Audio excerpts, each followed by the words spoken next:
नमस्कार।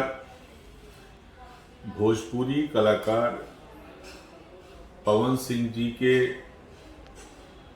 आसनसोल में कार्यक्रम को लेकर बहुत तरह की बातें की जा रही हैं। तृणमूल कांग्रेस के लोगों के द्वारा उन्हें आमंत्रित किया गया था, फिर बाद में कुछ संगठनों के आपत्ति के कारण उस कार्यक्रम को रद्द कर दिया गया। ये तृणमूल कांग्रेस का उन संगठनों का आपसी मामला है, इससे हम लोगों का कोई लेना देना नहीं है। लेकिन जिस बात के लिए हमें दुख होता है कि उनके गानों को लेकर, उनके आने न जाने को लेकर पूरे भोजपुरी समाज को बदनाम करने का प्रयास किया जा रहा है। बिहार को बदनाम करने का प्रयास किया जा रहा है, उत्तर प्रदेश को बदनाम करने का प्रयास किया जा रहा है।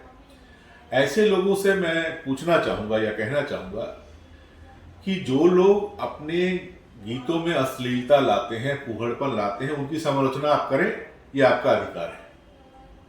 लेकिन उस व्यक्ति के द्वारा गाए गए गीतों को लेकर पूरे समाज को कैसे आप उत्तरदायी ठहरा सकते हैं? भोजपुरी समाज को यदि कोई रिप्रेजेंट करता है विश्व में तो भरत शर्मा है, जिन्हें राष्ट्रीय पुरस्कार मिले, अंतर्राष्ट्रीय पुरस्कार मिले। भिखारी ठाकुर जी भोजपुरी समाज के कवि, जिन्हें शेक्सपियर ऑफ बिहार कहा जाता था, उनकी बात तो आप नहीं करते।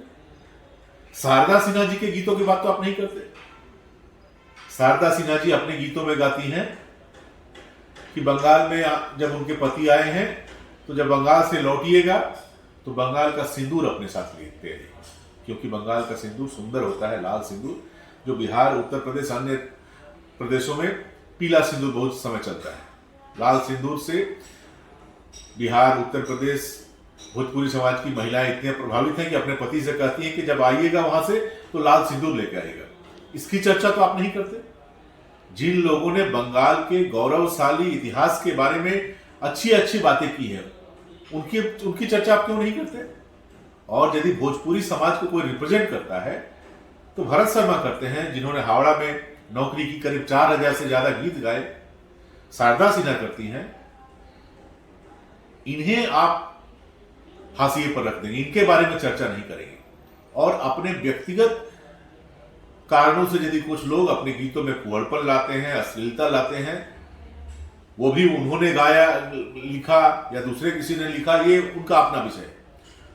उनके बारे में आपको जो कहना है आप कहेंगे, उनको जो क्लैरिफिकेशन देना होगा वो देंगे। क्या सच है क्या झूठ है आप जाने वो जाने। लेकिन उसको लेकर आप पूरे हिंदी भाषी समाज को, पूरे बिहारी समाज को क्यों बदनाम करेंगे?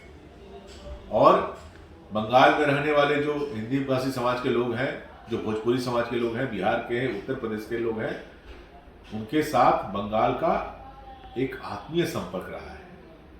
बंगाल को उन्होंने प्यार किया है, बंगाल के संस्कृति को प्यार किया है, बंगाल की माताओं बहनों से उन्हें प्यार है। बंगाल की माताओं बहनों का सिंदूर बिहार, उत्तर प्रदेश की भोजपुरी महिलाएं पसंद करती हैं। यह संबंध रहा है, ये आप नहीं समझ पाएंगे। आप क्यों नहीं उनके बारे में चर्चा करते हैं?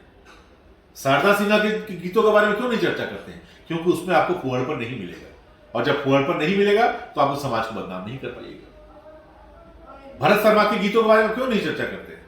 क्योंकि उसमें आपको फूहड़पन नहीं मिलेगा, और फूहड़पन नहीं मिलेगा तो आप उन्हें बदनाम नहीं कर पाइएगा।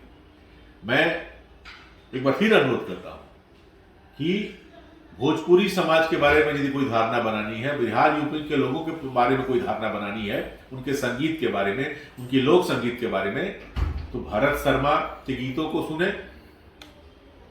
शारदा सिन्हा जी के गीतों को सुने। शारदा सिन्हा जी अस्वस्थ हैं, लड़ाई लड़ रही हैं, मौत से लड़ रही हैं। ईश्वर से प्रार्थना करते हैं हम लोग तो जल्द से जल्द स्वस्थ होकर फिर हमारे बीच में चली आए। और जो मधुर संगीत उन्होंने अतीत में गाए, जिनके गीतों में बंगाल का उल्लेख है, बंगाल के गौरवशाली इतिहास का उल्लेख है, बंगाल की माताओं का उल्लेख है, बंगाल की माताओं के सिंदूर का उल्लेख है, उस तरह के गीत और वो इस समाज को, इस देश को उपहार दें। बहुत बहुत धन्यवाद।